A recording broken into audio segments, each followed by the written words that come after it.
যারা সিজার করে ডাক্তাররা কি করে? কেটে দেয়। বাচ্চার পা ধরে মাথাটা নিচু করে নিতম্বের মধ্যে থাপ্পড় মারে কয়েকটা, তারপরে বাচ্চা ওয়া ওয়া করে কেঁদে ওঠে। ঠিক কিনা? আমরা আমাদের কানে শুনি ওয়া ওয়া, আসলে সে আল্লাহর কাছে কেঁদে কেঁদে ফরিয়াদ জানায়, বলে আল্লাহ 9 মাস 10 মাস মায়ের পেটের ভেতরে ছিলাম, কেউ তো খোঁজ খবর নিল না, তুমিই তো আমার এই নাভির সাথে মায়ের জরায়ুর একটা লাইন দিয়ে, ওই এক লাইনে খাবার, এক লাইনে পানি, এক লাইনে বাতাস ঢুকিয়েছো। 9টা মাস এই খাবারের লাইন আমার ঠিকঠাক ছিল, আমার টেনশন ছিল না। কিন্তু দুনিয়ার বুকে আসার সাথে সাথেই, এদের সাথে আমার কি শত্রুতা আমি জানি না, আসার সাথে সাথে আমার খাবারের লাইনটা কেটে দিস। আল্লাহ একটা মাত্র খাবারের লাইন ছিল, মানুষগুলো কেটে দিল, আমি এখন কি খাবো, আমি এখন যাব কই?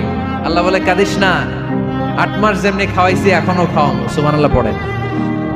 খাবারের একটা লাইন ছিল, কেটে দিয়েছে, ওই একটার বিপরীতে তোর মায়ের বুকের ভেতরে এখন খাবারের 2টা লাইনের ব্যবস্থা করে দিলাম।